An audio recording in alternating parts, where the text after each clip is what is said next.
Peace, my people. Uh, I don't really get into the man-made holidays, but today is September 2nd, and some folks call it Labor Day. I call it another day. Anyway, I want to give a big shout out to my Uncle Big Herm. Know he's experiencing a little body aches and pains these days. Get well, Unc. The family loves you, and we all got your back. Yeah, I'm gonna get into these stories here. The first story that I'm gonna talk about, and I'm gonna just lead off into it. I'm gonna say this: with in the black community, we have been experiencing a lot of things that have been going on for decades, as far as like uh, kids getting shot at school and this and that. And it seems as though the media now is real quick to put up a shooting story. And so I'm not trying to diminish anything, but what I am saying is that up until now, you hardly ever heard about a story being mentioned about black kids getting shot at, or getting shot at school, or anything on that level, because you know they really it's like they really didn't care. The news media, they didn't care. It wasn't affecting them, so why would they give a shit? But now that all these mass shootings are happening nationwide, it's like it's a big deal now. We've been experiencing this mess for the longest. Not mass shootings, but I am just say shootings. Crowds of people getting shot at, and drive-by shootings and the whole 9 yards. This stuff didn't just start yesterday. It's been going on, but since it affected us, nobody cared. Okay, this story here happened in Alabama. So it says like Mobile County. So let's see. LaFleur High School and Williamson High School. It was a football game between them, and the game had ended right before the game. The shots rang out. It said at least 6 people were shot Friday night after a high school football game in Mobile, Alabama, and at least four.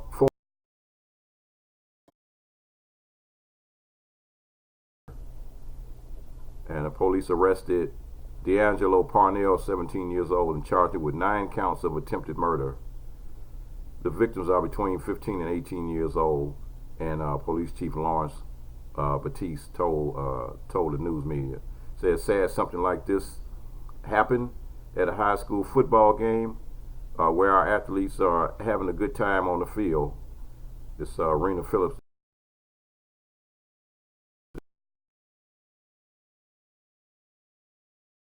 Know all of the details, as this is a mobile police investigation, so we have to refer all further questions to the Mobile Police Department.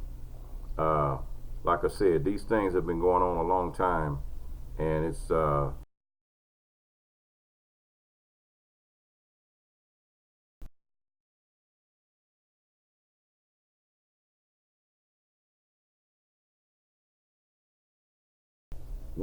it's like black people are our own worst enemy.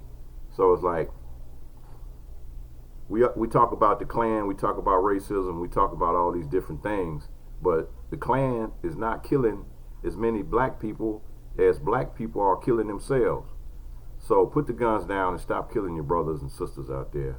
It's a bunch of nonsense.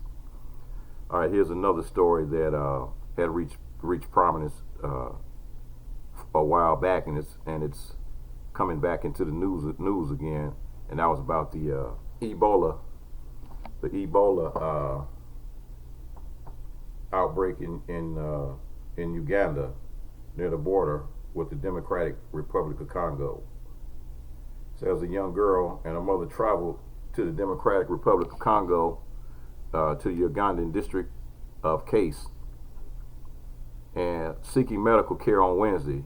She was identified at the port of entry, isolated, and transferred to the Ebola unit at a local hospital where she was being managed, the ministry said. The Ministry of Health said her body was sent to the DRC upon her father's request.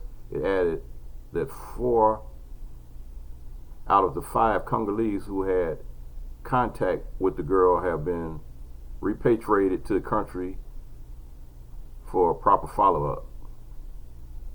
The World Health Organization country representative to Uganda said those who may have come in contact with the patient will be vaccinated, and more than 8,000 people have been vaccinated against Ebola in the high-risk areas in the country.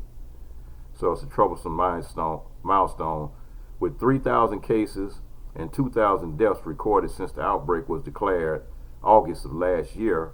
The Ebola outbreak in Eastern Democratic Republic of Congo has reached another troubling milestone, the World Health Organization said Thursday.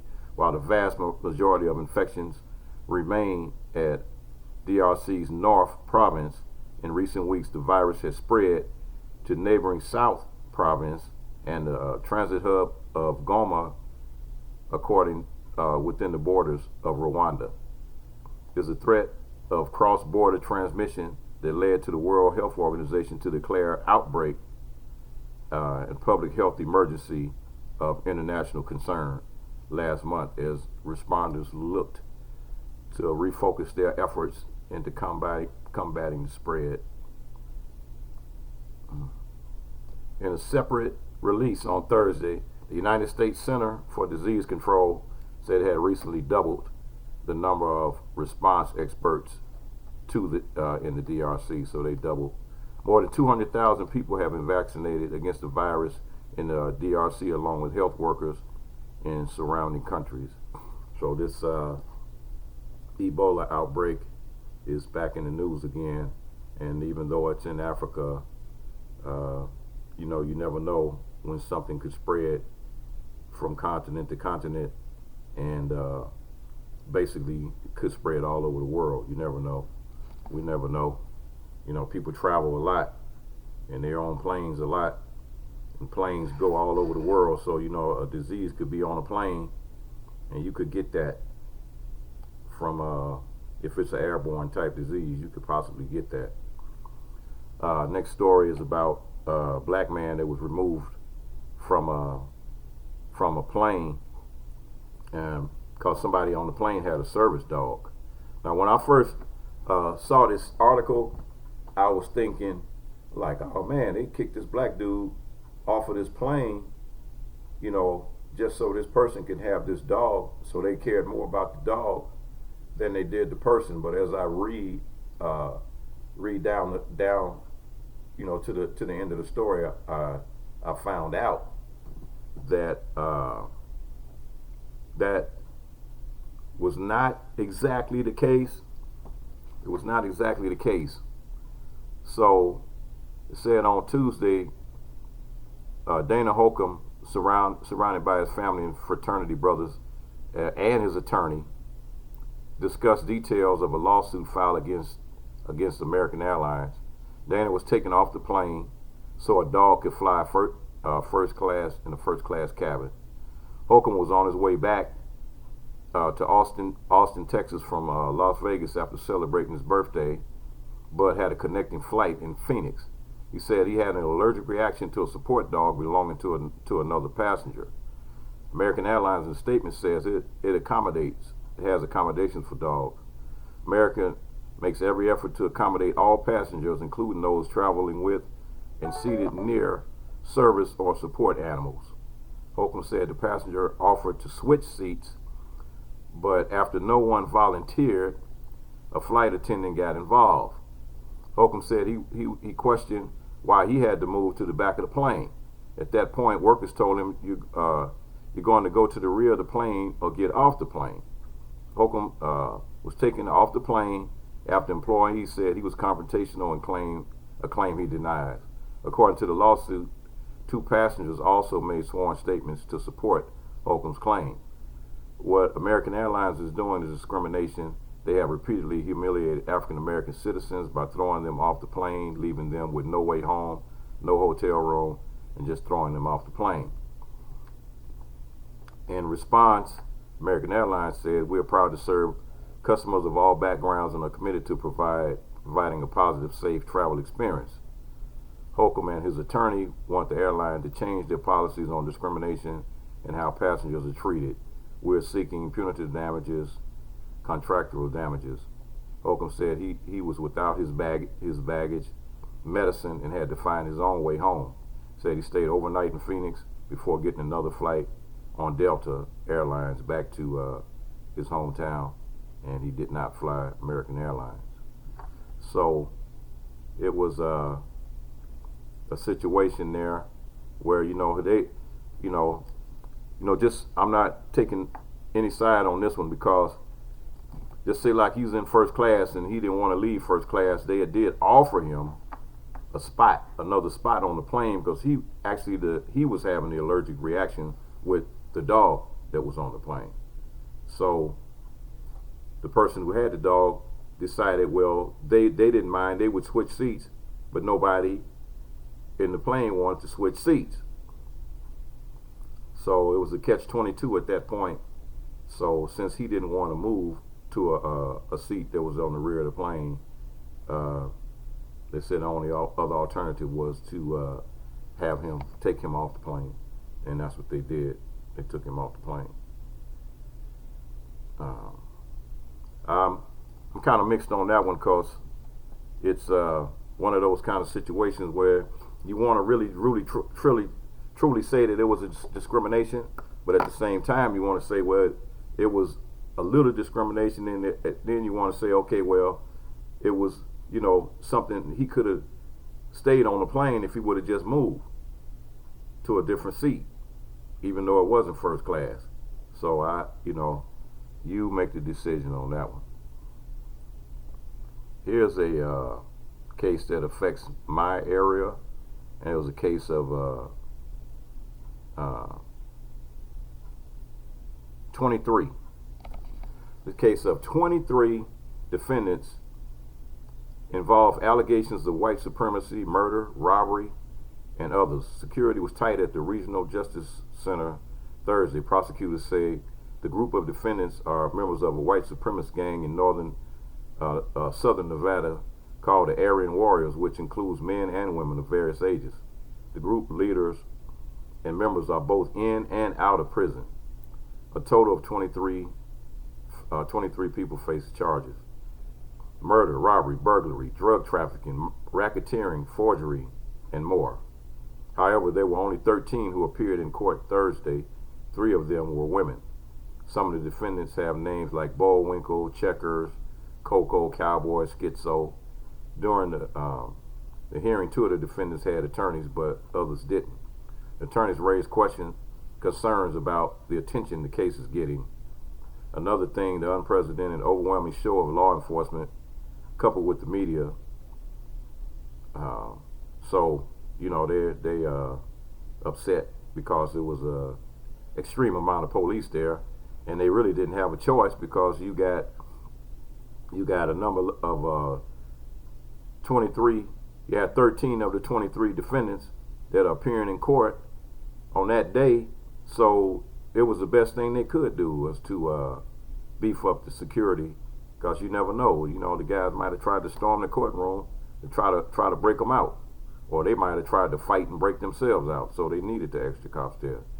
This is just one case, and I was kind of not really oblivious to the fact that there are white supremacists everywhere, but when it comes down to this, kind of hit close to home, because it is close.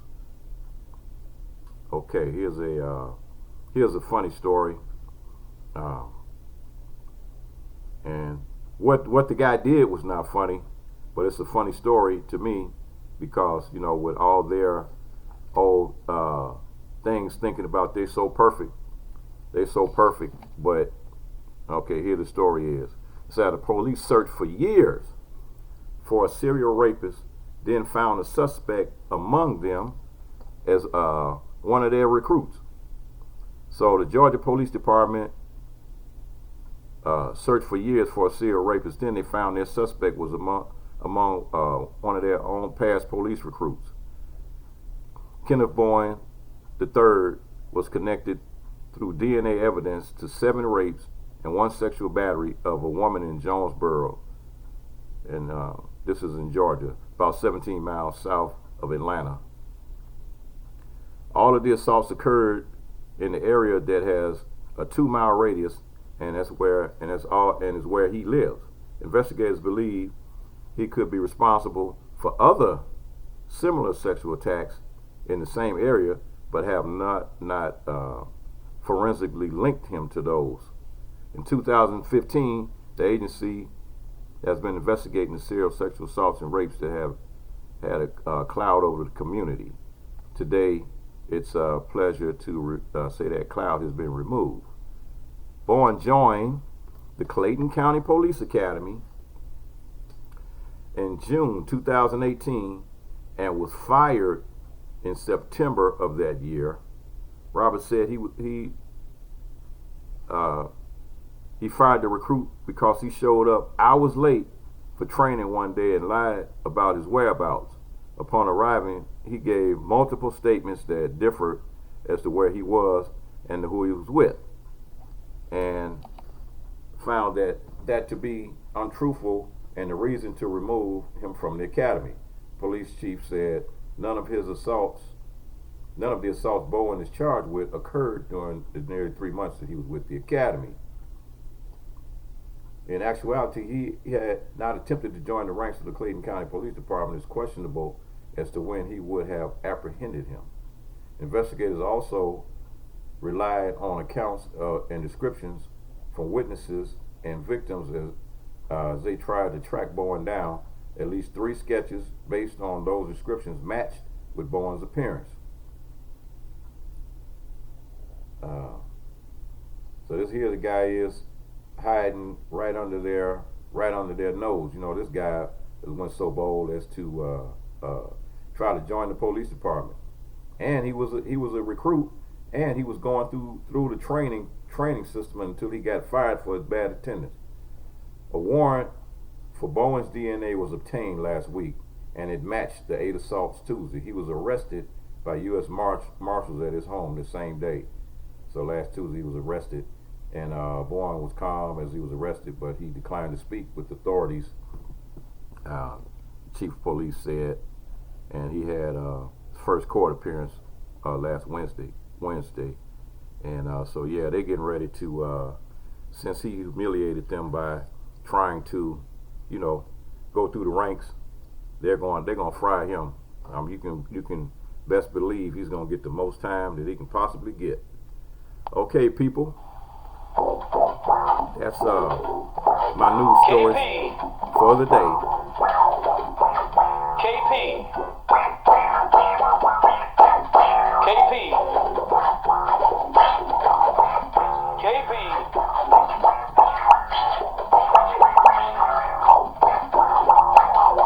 KP in the news.